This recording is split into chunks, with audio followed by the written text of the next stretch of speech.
जनपद मुरादाबाद के थाना मंझौला क्षेत्र रामेश्वर कॉलोनी गली नंबर 7 के रहने वाले ऋषुपाल की शादी बिलारी उदयनपुर की रहने वाली मीनू से 3 साल पहले हुई थी।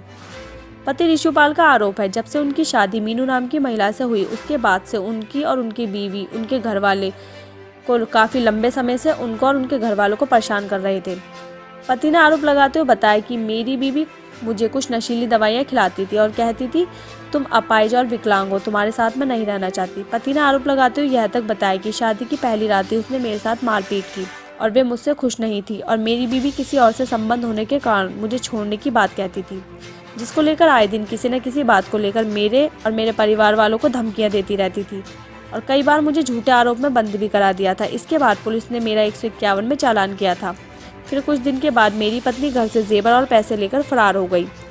फरार होने के बाद मेरी पत्नी ने मेरे छोटे भाई अंशु चौधरी को छेड़खानी के आरोप में फंसाकर थाना मंझौला में झूठा मुकदमा दर्ज करा दिया, जिसके बाद पीड़ित पति ऋषुपाल सिंह ने अपने छोटे भाई अंशु चौधरी को छुड़ाने का प्रयास करते हुए दर-दर की ठोकरें खाने को मजबूर है। तो वहीं ऋषुपाल सिंह ने अपनी पत्नी और उसके परिवार वालों के खिलाफ एक शिकायत पत्र सौंपते हुए एसएसपी और मुख्यमंत्री से इंसाफ की गुहार लगाई है। मेरा नाम शिक्षा रानी है। शिक्षा रानी, आपके कितने बेटे हैं? 2 बेटे हैं। क्या क्या नाम है? मेरे बड़े का नाम है ऋषुपाल सिंह, छोटे का नाम है आशु चौधरी। शादी कौन से बेटे की की थी? बड़े बेटे की क्या नाम है? ऋषुपाल सिंह। ऋषुपाल की शादी कहाँ से करी थी? उगनपुर गांव बिलारी से। बिलारी से। क्या नाम था की बीवी का? मीनू। अच्छा, क्या बात हुआ, थोड़ा बताइए। कुछ नहीं, बस वो बदतमीज है, बदतमीजी करती रहती थी, 24 घंटा बदतमीजी करती रहती थी। क्या बदतमीजी की है? पैसा उससे मैं बहुत, उससे पैसा पैसा पैसा बस इसीलिए कि लड़ाई हो कैसे करके। अब पैसा भी हर समय कहाँ से लाऊं, रोज पैसा दे रही, रोज पैसा दे रही। 25,000 रुपया महीना मैंने उसे दिया। फिर क्या हुआ आज? आज नहीं, अब तो वो तो फिर अपने सब मैके वालों को बुलाने लगी, उनसे बेइज्जती कराने लगी हमारी। फिर क्या? वो मारने के लिए आने लगे, सबके सब इकट्ठे हुए और चले आए, इकट्ठे हुए और चले आए। फिर क्या हुआ? छोटे बेटे का क्या हुआ? छोटे बेटे को तो उसने इतना बुरा फंसा दिया है कि मेरे साथ बलात्कार किया उसने। वो उसकी सूरत भी नहीं देखना चाहता।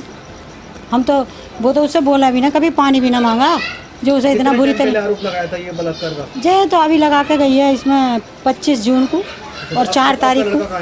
मेरा बेटा तो सेंटर में पड़ा हुआ है। सेंटर में? हाँ। मिली आप उससे? नहीं मिलने दिया सेंटर वालों ने। बोले नहीं, यहाँ पर नहीं मिला जाता है। नहीं मिला जाता है? हाँ, मेरा बच्चा बहुत सीधा बच्चा है, मेरा बहुत अच्छा बच्चा है मेरा। उसके खानदान में भी ना होएगा ऐसा, वो तो खानदान ही खराब है भैया। ऐसा क्यों करा उसने? वो खानदानी असर है भैया उसका, पहले से ऐसी थी? हाँ, करेक्टर ही लूज, जिसे करेक्टर लूज बोलते हैं ना। शादी जब हुई, शादी के बाद कितने दिन से आपने देखा कि उस तरह से? भैया जब हम गए ना उसकी गोद भरने, तो मैंने कहा ये अंगूठी उतार दे, तो मुझसे बोली नहीं ये नहीं उतरेगी। मुझे तभी समझ जाना चाहिए यार, मैं बावली हो गई अपने बेटे के प्यार में कि चलो शादी हो जाएगी, लेकिन वो तो बिल्कुल ही निपट है, कतई गमार। कौन से क्षेत्र की रहने वाली है? अरे बिल्कुल बेकार गांव है, गमार जैसा बताया नहीं, बिलारी। बिलारी के पास में पज्जे थाने होने की मुझे ना पता।